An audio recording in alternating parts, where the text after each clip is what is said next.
Notice he sets the height so it doesn't hit the car, and then we slide the footboard out so there's less than 6 inches between the car and the footboard. Before he raises it up, he brings the footboard in, secures it, and then pulls the rack up. He releases the lock chain, pulls it tight, and then makes sure the lock chain is secure, and then he drapes the chain clear of the brake shoes for leaving it stored, and then locks the brake. We're going to hook up our grounding strap. We never cross the walkway with the grounding strap. He's going to go around the handrail one complete revolution so that if it comes unsnapped, it won't come flying off and hit him. And then he connects the clamp to the grounding ball. We're going to come out, set our tools on the manway or on the walkway so we don't knock them off the car.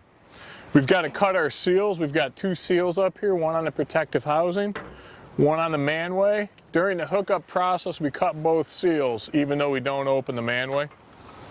He's going to take both of those seals and place them right in his bag to clean them off the rack later tonight. Our protective housing has a lock pin similar to the bottom. It's got a tab on it. That tab's required to be there by the law, and the pin has to be able to move freely. If it takes normal pressure to push the handle down, and you can push that in with normal pressure, that's acceptable. But if you need to use a tool to get the pin in, the car should be shopped and sent to a shop track. So we're going to open that pin and open the protective housing. The protective housing we usually lean up against the side of the cage. If it's windy out, this protective housing can blow around.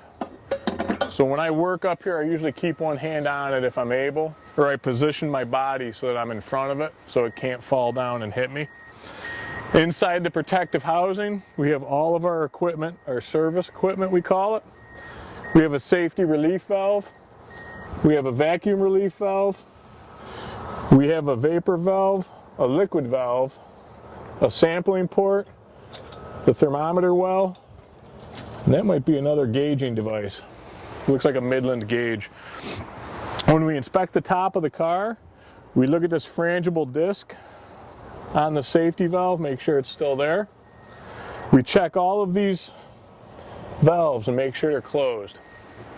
When we go in to do the connection, we're going to pull all of these chains, make sure they're secured to the car and don't come free. And we're going to make sure that that's a tool-tight connection.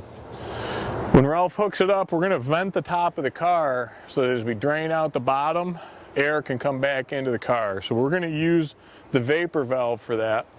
We're going to make sure the valve's closed. Ralph's going to open it up, and we're going to put a vacuum breaker in hand tight.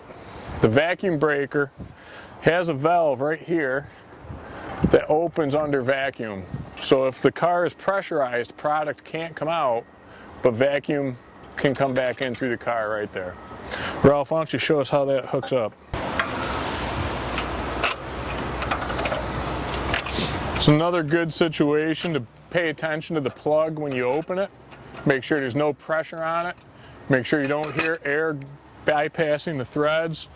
Open it slowly and don't put your head directly over it. You want to be out of the line of fire if something comes off under pressure. And then we're going to put our vacuum breaker in. This only has to be hand tight.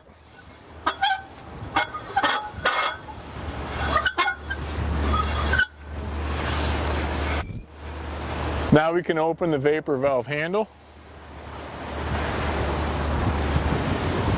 And the car is vented and ready to go. Before we seal up, we're going to make sure there's no trash or debris inside the housing. We can't send out any old seals, tools, anything like that. He's going to close the vapor valve. He's going to stay clear of this because it's a first brake, and he's going to loosen it up by hand. And then once that's out, we're going to tighten it all back up. Lead the way.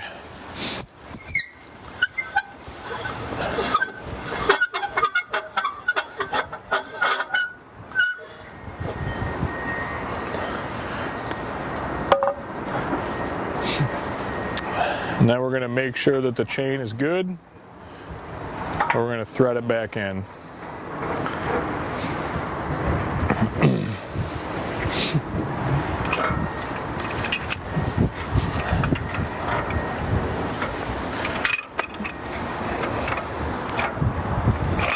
Anything that looks like a nut, a hex head, for the most part is going to be tool tight. The sample well, the thermometer, and the gauging device can all be hand tight. Everything has to be tool tight, and the Federal Railroad Administration can come out and open any car and they'll put a tool on it to test it. We have to make sure that that's tight, closed, hand tight, all the chains are good. Now we can close the car and seal it up for shipment.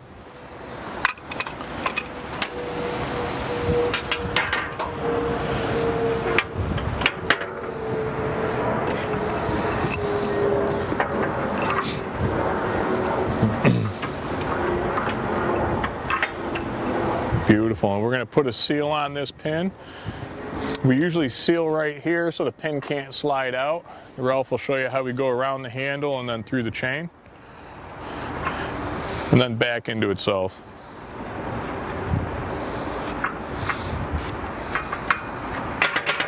Now we've got a sealed protective housing. The manway is tightened or loosened in 2 passes, so we're going to follow the bolt order: 1, 2, 3, 4, 5, 6, 7, 8. We're going to take 1 pass, just slightly loosening each bolt in the star pattern.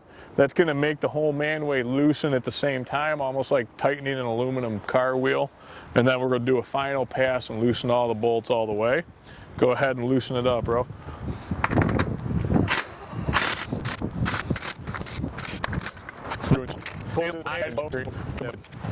We're going to back them all the way up, but we're not going to run them up so hard that they hit their end stop and break the bolts.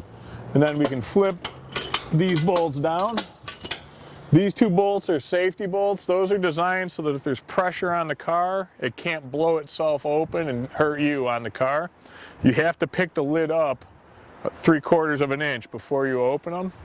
Before you take them off, make sure that's the case. Doesn't move, doesn't move. That means that manway safety bolt is actually working. Now you can open the lid and lower the bolt down.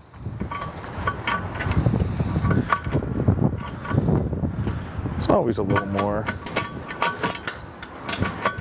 We flip the safety bolt back up and we hold the manway up. We never leave a manway fully open during the unloading process. It represents a tripping safety hazard, or you could drop a tool in there. But now we've got to inspect the manway before we do our car's outbound shipment. So we do have to open it for a little bit. I'm not going to put my head over the manway. I'm going to stay clear of the manway, and I'm going to try to stay upwind of the manway when I open it so the fumes don't blow towards me. When we open the manway, we're going to inspect our safety bolts. This is a sleeve type. We want to make sure that that doesn't turn and it's in place and it's pinned on. That one doesn't have the sleeve, but only one is required. So then we check all the bolts, make sure they're pinned, and then we check for a gasket. This car has a lid gasket. This one's a little corroded, but it's serviceable. Some of them have a nozzle gasket that goes around the top. You want to make sure the gasket is there, there's no leaks or tears, and then you can seal the car back up. So this car is ready to go. We look in, it's empty. We don't see any foreign debris in there. We can ship it back out. So we got to flip our manway bolt up, make sure it's secured, and then we can tighten the bolts up. We're going to start with the safety bolt. We're going to tighten in 3 passes: a snug pass, half tight, and then a full circle.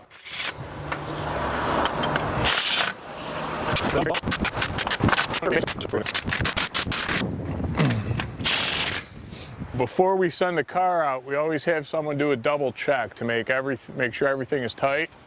The manway is the most violated part of a rail car, and loose bolts are the most violated part of a manway. So he's going to take a hammer and he's going to test every bolt and hit it and make sure none of them move. So he's just going to give it a tap.